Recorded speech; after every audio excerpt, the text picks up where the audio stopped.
This episode of the show is brought to you from the Salesman.org HubSpot studio. Coming up on today's episode of the Salesman Podcast. The traditional way to look at profitability is to look at aggregate revenues for the whole company and to look at aggregate costs for the whole company. And if the revenues are higher than the costs, you've made a profit and you can be happy. When you pull apart a company, there's an incredible complexity.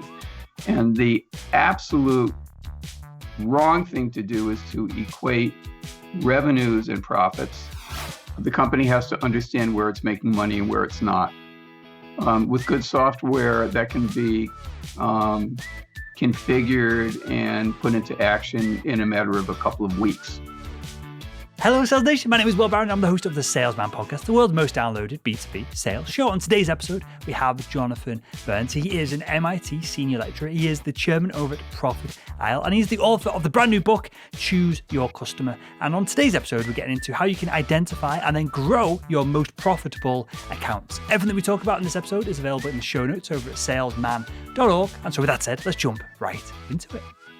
Jonathan, welcome to the Salesman Podcast. Thank you very much, Will. It's very nice to be here, and I really appreciate your invitation. You're more than welcome, sir. I'm glad to have you on. Okay, so on today's episode, we're going to take a look at how we can identify and grow our most profitable accounts. Seemingly something incredibly important in the current environment that we're living in. But I'm going to ask you a massively leaded and loaded question here.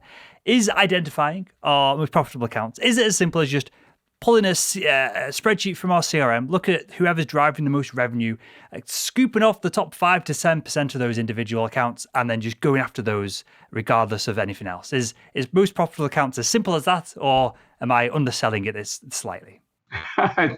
Well, thank you for the question. It's a great question, Will, and it's a very good introduction, because the traditional way to look at profitability is to look at aggregate revenues for the whole company and to look at aggregate costs for the whole company. And if the revenues are higher than the costs, you've made a profit and you can be happy. So people say, therefore, we should get more revenues and we should have less costs. It turns out that that will tell you whether the company is profitable, but most importantly, it doesn't tell you where it's profitable. And in fact, in virtually every company that we've seen across many, many industries, from distribution to retail to manufacturing to service, 20% of the accounts and 20% of the products will produce 150 to 200% of the profits. And 30% of the customers and 30% of the products will erode well over half of that. So, and the rest of the company, the other 50%, is sitting there doing nothing. You know, as we say here in Boston, it's living at the waterline where the barnacles are. So basically, when you pull apart a company, there's an incredible complexity. And the absolute wrong thing to do is to equate revenues and profits. And the other really incorrect thing to do, and we've proven this statistically in our software company on over $100 billion, that's with the B, billion dollars in client revenues, is to equate gross margin with net profit. They are uncorrelated in any company that we've ever seen. So you therefore need to have a way to dig into the company itself and figure out where the money is, and then to incent the salespeople to go after it. And it turns out that going after the super high profit accounts is a completely different methodology, a different sales methodology, an organizational methodology than turning around the unprofitable accounts. So that was what we discovered, I guess, back in the 1980s in work that we were doing. We put that together into a number of consulting projects. And now we have a SaaS software company that does that. And we're getting anywhere from 10 to 30% year on year sustained profit improvement everywhere. So that's why simply maximizing overall revenues doesn't do the job.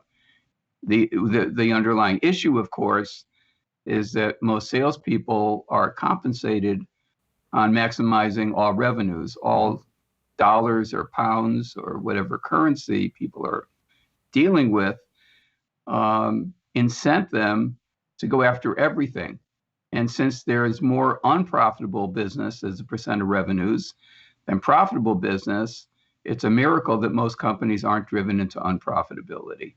That's especially a really critical issue today when your digital giants like Amazon and the others, Alibaba, are eating away at market share. Companies have to figure out what to invest in keeping and growing. And if they try to keep everything across the board and grow everything across the board, they're going to go broke. And that's the underlying reason why so many companies have gone bankrupt in the pandemic. So I want to get into the new methodologies to target and have success in highly profitable accounts versus focusing on the lower profitability ones. But before we get into that, Jonathan, is this ubiquitous across all marketplaces and B2B and even B2C perhaps, that you have this 20% top line of high profitability accounts within organizations? Absolutely.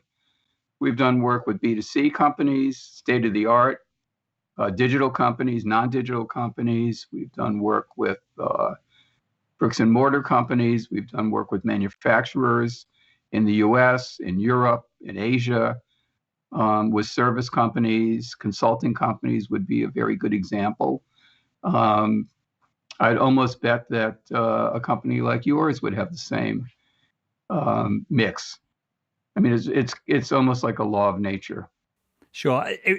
I could have been more prepared and I could have actually calculated some of this. So maybe I'll do this in the show notes of the episode. The problem with us is we only have about 5 customers from both an enterprise perspective from the sales training that we do, and then from the sponsorships on the podcast and that side of things as well. So there might not be enough numbers there to pull out these data points to make them kind of statistically viable. But I'll do that in the show notes of this episode for sure. And just a final thing before we get into methodologies and how we can be practical about this.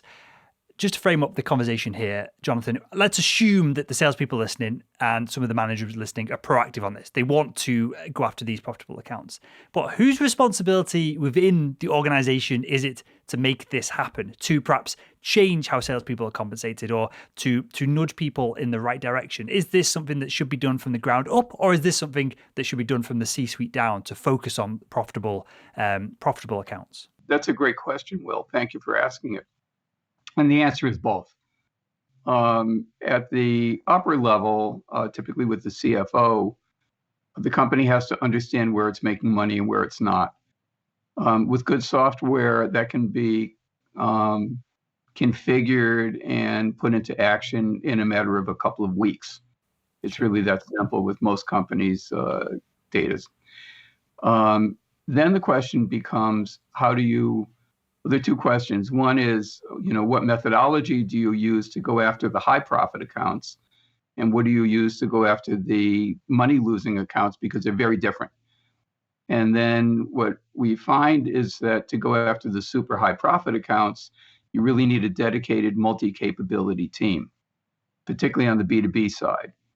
So you've got to have your salespeople working with your marketing people, working with your supply chain people, working with your finance people, and to some extent IT.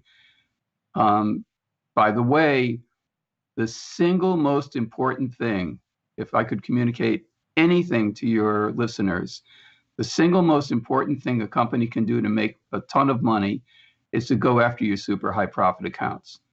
And most people, it's counterintuitive. Most people will say, there are already good accounts. Shouldn't we go after getting more and getting different ones?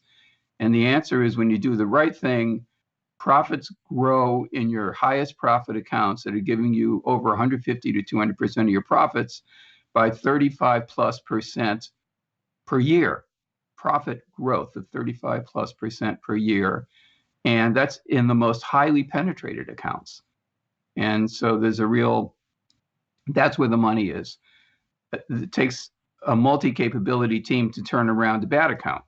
It's almost like a bank workout group, but there are ways to do it, and I can explain that. And then in dealing with your with your what we call profit deserts, the ones that are neither here nor there, typically very small accounts, the trick there is to drop your cost to serve. That's where you put in your digital transformation and automation. And again, that's yet a different team. So I think that the days of the single warrior salesperson, as somebody once said, the lone shark in the ocean going after prey, are really coming to a close. And we're moving into a world that requires a more sophisticated methodology. And the actual way to do that would depend on whether we're going after the super high profit or the super money losers. Sure. So again, we'll get into the methodology in a second, but are there any trends to these highly profitable accounts other than just the pure numbers? Are they the biggest accounts that a company usually has usually? Are they the most complex sale with the most decision makers within them? Is it the biggest company that perhaps the organization is selling into if they're selling into the enterprise? Are there any trends within high profitability accounts? And where I'm going at here is so that we can start to identify perhaps future potential high profitability accounts in the future. Yes, another great question. This is a great interview. I really appreciate your wisdom in in picking out the key issues. And the answer is almost yes to everything you said, but not quite. Okay. Not typically your super high profit accounts are the intersection of quite big and quite profitable. So if you were to draw a 2x2 matrix with size on one side, that's revenues, and profits on the other, it's your super big, super profit accounts. And your big money losers are super big and super losing. So your little accounts are typically in that so-called profit desert group. So there are a couple of things that are happening, and particularly it's accelerating in the pandemic, which is that the digital giants like Amazon and Alibaba, Apple, Google, and all the rest, they are making a science after going after the small accounts. So if you were to look at Amazon's strategy, and I have probably close to 100 former students I teach at MIT in Amazon, including the number 2 person, what you'd find is that they focus like a laser on doing one thing unbelievably well, and that is arm's length, information-rich relationships with small customers. Amazon does not feed the production line at General Motors or Rolls-Royce. Amazon gives me the book I need and the Cheerios I need, and and that's what they do. And they have taken what in most companies, the small accounts, this big long tail that nobody knows what to do with, this kind of the pain in the neck for most companies. They focused on companies' problem accounts and made a science out of it. That's what's really interesting about Amazon, and all of them did the same thing. So what that means is that when they go after a traditional company, call it a distributor, like Bunzl, a really good UK company, it's also big in the US, and we've worked with them for quite a number of years. They're going after their small customers. They're not going after the really big ones. They're not going after the complex sales. They're not going after anything that the salespeople have to spend time on. That they don't want to spend time on any customer. They want to automate it. And they have automated warehouses and all the rest. So what that's doing to the incumbent firms is taking away their small customer business. And that's what's causing the drain. And that's leaving them with these 2 big buckets of big profit, high profit customers and big low profit customers. And when a company goes after the high profit customers, it's a complex sale because, and the reason it has to be multi-capability is because you have to make your customer more profitable. Simply cutting your price and knocking out your competition is never going to make it in a super high profit company. You need to figure out a way to make them more profitable through vendor managed inventory, partnering with them, much more sophisticated, higher service offerings. And then we'll get to the low profit ones in a minute, but let me stick with the high profit. Since if you do that well, you double your profits. and I mean double, double, your profits. So that's what people have to really focus on. So if you look at this relationship that people are developing, if you're just selling, nuts and bolts to companies everywhere, you don't have to do much in the way of service and integration. But if you're coupling up, say, Bunzl with a very complex grocery chain like Sainsbury, you have to really understand Sainsbury. And you've got to understand Bunzl, and you've got to have the relationships up and down the organization. And the other grocery chains will have different needs. So the market is becoming much more fragmented. And that means that salespeople, number one, have to be able to recognize where to aim their capabilities. Number two, have to understand how to work with the counterparts in the other areas of the company. And number three, have to understand how to integrate and get very close to their major high profit customers in order to give them what they need. And it's going to be a little bit different from company to company. So you can't just give them a stamp it out product. And that's so different from the way that people have always done it, which is have a set of products, go knock on the door and say, would you like this? Would you like that? Would you like this? Would you like that? I want to be your trusted advisor. I want to have you, whatever it is. I want to be able to close. In a complex relationship with a super high profit customer, you never close. You never want to close. You want to keep getting better and better and doing more and more. You want them coming to you and saying, what else can you do? And you go to them and say, hey, I got an idea. And so you never want to close. You want to continually build the account. So it's a completely different way to sell. And my fear would be that for many salespeople, they would consider that really different. But it turns out that it's more interesting, more fun, and much more productive, and much, much, much more lucrative. So simply comping salespeople on revenues or gross margin is absolutely last century's way to do things. And we're in a different world.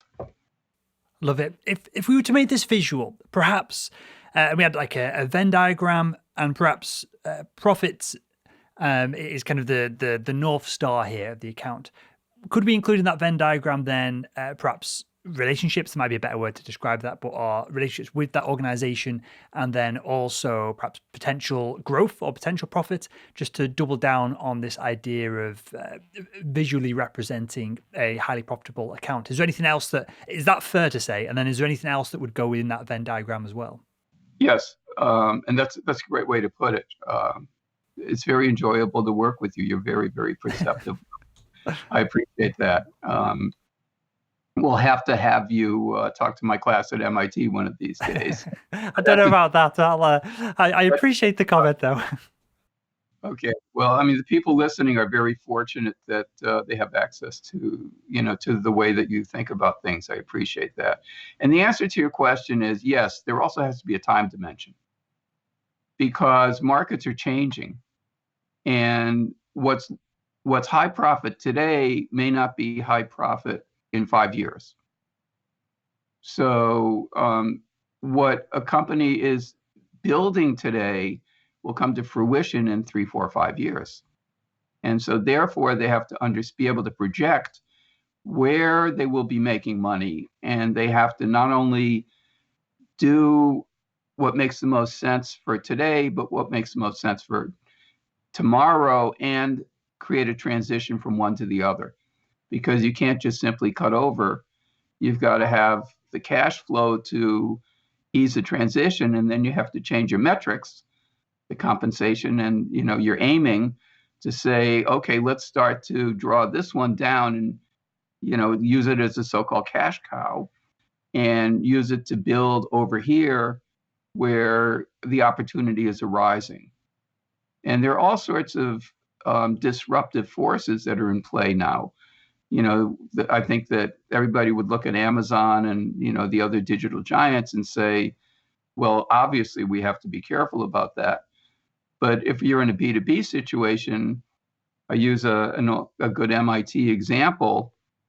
There's a new technology called additive manufacturing. Today, the way that companies do metalworking is that they basically sculpt a piece of metal. And, they shape it. If it's complex, they have to glue different parts together. What additive manufacturing does is it actually will create out of a either metallic or non-metallic powder the shape you want, and then treat it with heat to harden it. And that in and of itself for many industries is a tremendous disruptor. Right now, it's about 6% of the market. It could go up to 20 within 5 to 10 years. So we have a group in mechanical engineering that does that morning, noon, and night. And you see that with, body parts, for example, in biotechnology. Speaking of, an old familiar area for you. So it's important to be really careful about understanding where things are headed. And I guess that means that the day when anybody in a company can be set in their ways and say, okay, I've got my accounts, I bring them donuts, I sit in the warehouse, I'm pretty careful not to drop the boxes and mislabel them. I look at my focus groups and they tell me what they like. Very often what will happen in 5 to 10 years is something the focus groups have no experience with. I mean, take a look at Apple. Virtually all their products were invented with no marketing. So I think that time dimension is really important. So you want your Venn diagram is 3-dimensional, right? One is revenues, one is profits, but then the third dimension is how it's transforming over a period of time. Sure. I guess we want to target the accounts of the profitability and the margins that are available now versus 5 years, and we can plan ahead for those larger accounts, and any combination or changing within industries will affect. You slightly blow my mind here, Jonathan, of some of the, I guess, profitability diagrams, charts, and work that we need to do, whether it's internally, whether this is led by sales leadership, whether this is higher up in the C-suite, or experts, consultants like yourself come in and help us with some of this. But we need a roadmap, right? So let's assume Sam, the salesperson, is listening to the show now. He's going, "This is great, love it. I'm totally on board. This makes total sense. I want to be in sales the next 10 years. I love this industry like I did medical devices. I love selling these products to surgeons, to CFOs. I'm committed to this." Perhaps he's got, we'll paint a best case scenario here. Perhaps he's got a multidisciplinary team around him. He's got himself. He's got perhaps a logistics person who can bring in equipment and sort that stuff out. He's got a marketing assistant who can help integrate customized marketing for an entire account as opposed to doing it more broadly, and whoever else he needs to get these deals done. Perhaps he's leveraged this Venn diagram and he's sussed out the most profitable accounts. And the other variables, he's sussed out the accounts that he has good relationships with. He's worked on the time element of this, and he knows what accounts are most likely to grow in the meantime versus accounts that might grow in 5 years, 10 years from now. What's the next first step for this? Very practically, does Sam ring up his best relationship within the account to say, "Hey, what can I do for you? What else can we do? How do we develop this?" Or is there a more succinct strategy to growing a profitable account once we've worked out exactly who we should be going after? Yes, there are a set of steps. Okay, the first step is for the company itself, probably at the CFO level, to do what we call transaction-based profitability. So there's software out that will actually look at every single invoice line. Every time the company sells anything to any customer, they will look at the specific line, and the computer does this, and you could use a general ledger, and you create a P&L on that line. So if you go into a store and you buy 2 pencils, an eraser, and a ruler, that's 3 lines. Each one will have a full P&L, including overheads, carefully assigned, not blanket allocated.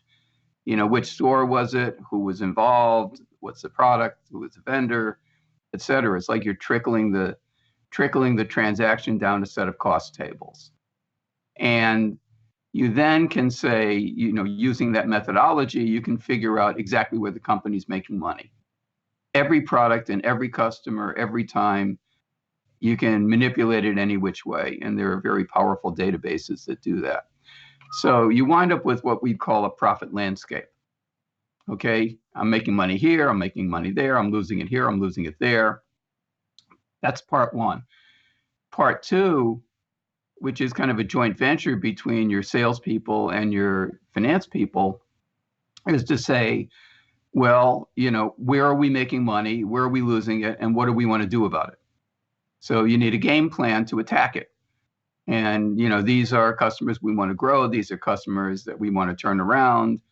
These are products, et cetera. And for that, what we can do, or what can be done is imagine that you're selling to, say, a supermarket chain, or you have a chain of furniture stores. Then you can look at what we'd call peer groups of types of customers, steady shopper, occasional shopper, et cetera, and mattresses versus lounges versus sofas. So you can take your whole company and look at a peer group of all of the similar transactions and say, which are the super high profit transactions and which ones are less, and exactly why. Is it order pattern? That's something that most salespeople probably aren't dealing with, but in repetitive buying situations, whether somebody orders once a week or 3 times a week will make all the difference between high and low profit. So you can say exactly, what do I have to do to move everything up to super high profit? Okay. At the same time, I can say, okay, will that segment grow, be profitable in the future? Is it profitable now? Should we be in this segment and not that segment? So you wind up with a set of profit opportunities. And then you can bring it down to the sales manager or salesperson who will have a dashboard saying, these are my accounts. These are the profit opportunities for each product in each account, prioritized by upside. Or the sales VP and the other VPs may say, focus on changing these accounts to those accounts and don't worry about fiddling with a few products at the margin. Or they may say to the salesperson, go after whatever's in front of you. And the salesperson will have, with the manager, the prioritized set of profit opportunities by product and by customer. So what you need to do is mobilize the whole company. Now, when you're going after a super high profit account, what you want to do is, number one, you want to solve any operating problems. There's always a little something that has to be fixed. But basically, you need what I call a profit showcase. And what that is you send a team into the customer for maybe 2 to 3 weeks, maybe a month, and they look at every aspect of your product. How was it ordered? How was it used? What else can we do? How can we build the so-called extended product? Maybe they need better information. Maybe the customer needs to do it differently. Maybe they need to have you deliver it to the factory floor and not the receiving dock. What is it that will give them value? And then you're building your extended product, which is the package of services and physical product, into that specific customer based on the customer's need. So go to your medical example. I know that that's your background, and it's mine also. Back in the 1980s, I invented what's called vendor managed inventory. That's where you manage the inventory and operations within your customer. And we did that up in Canada. That was the first one. Now it's one of the major parts of Cardinal Health, which is a $150 billion company. They're still running it. They call it Value Link. And there we placed a team in a local hospital in Toronto, Canada. And they spent a month looking at the way that people use products. And it turned out that they were selling like IV intravenous solutions, IV solutions. And they were having price wars, Baxter and Abbott. I was working with Baxter at the time. and they didn't know what to do about it. So we went into the hospitals and we said, can we just watch you? And then let's go out to the receiving dock. Let's see you put it away in the stock room. Let's see you bring it up to the nurses' station and clinic. Let's sit with the nurses for a couple of days and just watch what they do and talk to them, and so on and so forth. And out of that came the idea that what was going on inside the hospital was tremendously inefficient, because hospitals aren't logistics companies. Okay, so we invented a business where we could operate all of the supply chain within the hospital. It's called vendor managed inventory. And most companies, I'm sure that your listeners will be familiar with it because they're running it. And that was the origin. But what happened is that if you were selling a liter of IV solution at the receiving dock for $1, it was $7 by the time it got to the patient's arm. And of that $6 increment, 7 minus 1, $3 were addressable by joint efficiencies. And that was a sales issue. It was also a supply chain issue. That's why you needed the multi-capability team. And so we created that business and it began to grow. We verified it in a few other customers. And basically 3 things happened. Number one, the hospital cost went down by 20%. And instead of being in a price war, the hospital managers came to us, the CEO, and said 2 questions. Number one, can you do it? And number 2, can we trust you? And the answer was yeah. And all of a sudden we were their strategic partner. Number 2, our costs went down by about 30% because we now controlled the order pattern. If you look at a flat of little bars of soap that you get when you go in a hospital, there's about 100 in a flat. They were ordering 3 soaps from us to replenish the flat. And we said, here, have another flat. And all of a sudden, all the picking, it sounds like nitty gritty warehouse stuff, but it turns it into super high profit. There was a 30% cost reduction. And most companies have that opportunity, by the way, and nobody ever looks at it. And the salespeople should be on top of that. A good transaction-based system will throw that up as an opportunity. So that was number 2. Number 3, sales went up by 35% in the highest penetrated accounts in the country. And it was driven by the relationship between the head nurses and the person that we put in the hospital, who was not a salesperson. He was somebody out of the warehouse who was personable. And, they were like the sergeants in the army. They're the ones who make things tick and make it work. And so that drove sales up. And then what happened, which was really interesting, was that the hospital said, we really need to put in remote clinics and surgery centers. And we can't do that because we don't really trust our supply chain. But now that we're working with the supply chain expert, we can do it together. And now I can change my business and I can migrate over. So that's kind of what has been missing and what we talked about earlier, which is when I have a customer and the customer is being adversely affected by these forces of change. So I say, I don't want to work with that customer. I can help the customer move over to a higher profit position because we're partnering. And then I've got an inside track on a super high profit customer who really is beholden to me and can't do what they're doing without the partnership. So that's the ultimate win. And I think that in my experience, these showcase teams, and they're not pilots, they're going in on a journey of exploration and saying, how can I build a so-called extended product? And that's what I'd call strategic marketing or strategic sales management, which is how can I change the game? How can I get in the center of my customer becoming a much better company? And when you do that, you're a strategic partner and you just go through the ceiling together.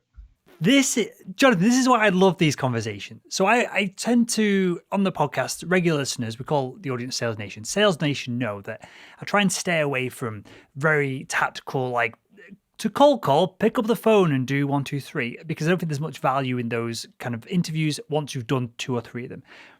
You've just explained to me the reason why one of the medical device companies I worked for was doing what they were doing. And I didn't realize this when I was a quota-carrying salesperson. So I would sell both full camera systems, operating rooms, and also the endoscopes themselves. Anyone who isn't familiar, I might actually have one around here somewhere. There we go. For everyone people are watching on video, this is a endoscope. There's a series of lenses in here. It goes inside the patient. There's a camera on the end. The surgeon can see inside the patient by doing minimally invasive surgery. I'll throw it on the floor now. You're not showing me the colonoscopy device. Thank you. Well, this is a urethroscope. So this goes right up a gentleman's willy, so to look into the bladder. So similar kind of. It has been cleaned and washed since it was last used on a patient, and I've never used it myself. I'll frame things up with that. But I'll send you an email when it's my turn. The reason I bring this up is the strategy now makes total sense. We were encouraged at this medical device company to get the endoscope and literally follow it from when the surgeon hands it over to the surgical nursing staff. It then gets packaged up all neatly and tidy, and then it goes off to be sterilized in autoclaves. And what would happen 9 times out of 10, the hospital would have tons of repairs because the surgeon, even though the surgeon would be really delicate with it because they know the value, they're about 1,500 quid, $3,000 each. And depending on the size and the model and that side of things, the nursing staff would be very careful because the surgeon is staring at the back of their heads because the surgeon doesn't want to get one back that's broken and they have to open another one, and it slows down their procedures and ruins their throughput in the theatres, which they're targeted on. So the nursing staff would be very careful, and it would go off on a cart and be relatively carefully pushed around, and then it would get to the individuals who were high-level disinfecting it and then autoclaving it and sterilizing it, and they'd be dumping it in a metal sink. They would get thrown around and they'd be thrown in the autoclave and they'd get wrecked. So we were encouraged to follow the physical scope that had been used in the procedure that we've been observing all the way through the processing cycle back to the surgeon. And of course, we picked up on these individuals who were essentially breaking these endoscopes. So what we would do on the back of the repairs that we were offering the hospital, were costing the hospital a fortune, hundreds of thousands of pounds a year in one of our local hospitals here that we did this in. And it wasn't particularly profitable for the organization that I worked for because they weren't really repairing them. They were sending them off to be stripped for parts that could be saved, and then they were giving them a new scope in return, even though it was called a repair. So it wasn't a win for anyone. So what we did instead, we then installed a member from the hospital, an ex-member of nursing staff who worked for this medical device company to manage some of this process, and we charged them a service fee rather than a capital fee for the price of the scopes themselves. The scopes throughput worked perfectly. They weren't getting broken. It was more profitable for the organization. The hospital was happier because the service was uninterrupted, and every time they opened an endoscope in theatre, it worked perfectly. It was seamless. And then, of course, what happens? They start buying the camera system, they start buying the operating theatres, and the account scales up. Now, I did this very literally, Jonathan. I practically did this and did the local account to me here. We probably did like $200,000-$300,000 worth of managed services in just the first couple of years of me working for the organization. But I didn't know why we were doing it. That wasn't communicated with me. So, in the end of my rant here, that's why I love these podcasts. That's why I love having people like yourself on, Jonathan, because that little bit of explanation back then would have made a lot more sense and would have encouraged me to go after these more profitable accounts, to instill these managed services, as opposed to selling the capital scopes, which is clear day and night and very obvious. And so I thank you for your insights on this. It makes so much more sense when you've explained it like the way you've explained it. Well, I appreciate that. Let me just shift for a second, if I could, to the super unprofitable accounts. What I call profit peaks, the high profit ones, and profit drains, the low profit, and profit deserts, the nothing. By the way, the profit deserts in almost every company are consuming 50% of the resources because you have to take their orders, you have to ship them, and typically it's 50% of your company's cost structure is doing absolutely nothing. Think about that. If you really want to make money, that's where to head. So on the super low profit, the profit drainers, in our experience, we have rarely seen price be the issue. because in almost all cases, the issue is cost to operate. And that's because the operational cost is not being managed. They're doing things in all the same way. In the super high profit companies, you're making so much money, you can invest in more expensive services. So you can afford the extra cost. In your money losing accounts, in almost all cases, fixing the operational problems are a win-win for both companies. Your customer makes as much money as I do. A classic example would be order pattern. And I'll give you an example with beer.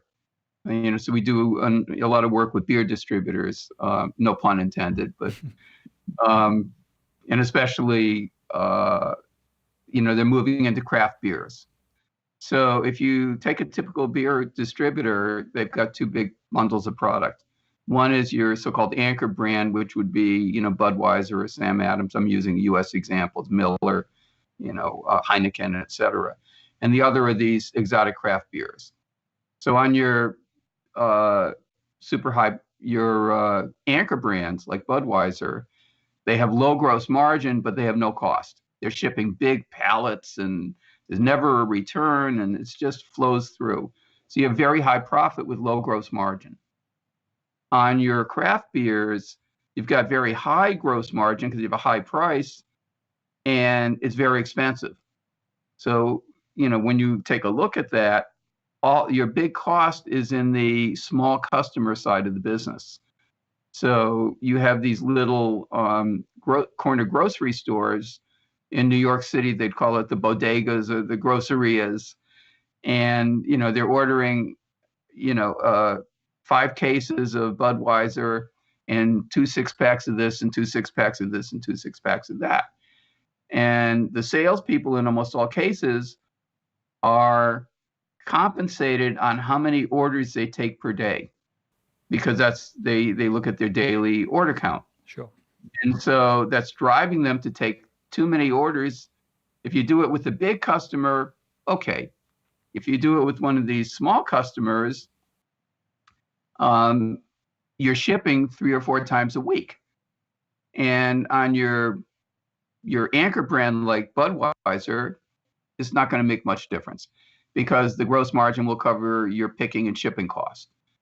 But on your craft beers with low volume, you don't have enough gross margin dollars or quid to pay for the picking, shipping, and order taking. I know it sounds like a real warehouse, dirty fingernail sort of issue, but if you order twice a week instead of 3 times a week, the whole thing flips into super high profit. Now, do the salespeople look at that? They're actually incented by their company to cause it because nobody ever looked at it. So that's an example where we're looking really carefully at every aspect of the cost of operations, as opposed to how can I create more value on the high profit side? How can I get these stupid cost things out? Because every time I ship, they got to put it away and they have to order it. So it's a win-win for both of us. And then that flips into super high profit. So if you take, say, 10% of your super high profit customers, which is 2% of your total customers, 10% of 20%, and you take 20% of your low profit customers, which would be 6%, so that's less than 10% of your customers, and you flip them into super high profit or you supercharge them, that's going to give you a 50% profit increase. And you're talking about less than 10% of your customers. Because quite a number of years ago, when I was a doctoral student at Harvard Business School, I had a classmate named Steve Doyle who did a doctoral thesis on Salesforce productivity with Ben Shapiro, who was a great sales professor at Harvard, still a great guy, good friend. And they figured out that the number one most important factor for Salesforce productivity was task clarity. If the salesperson knew what he or she wanted to accomplish, they got it done. If they said, go get them, be a good closer, make a cold call, Nothing happened. So what I'm arguing is a more sophisticated and updated version of task clarity. High profit customer, that's what you do. Low profit customer, you have a different multi-capability team, and all they do is they go around to low profit, low profit, low profit, low profit, and stamp out operating improvements. That's what they do. On the other hand, for the high profit, it's find new ways to create value. Find new ways to create value.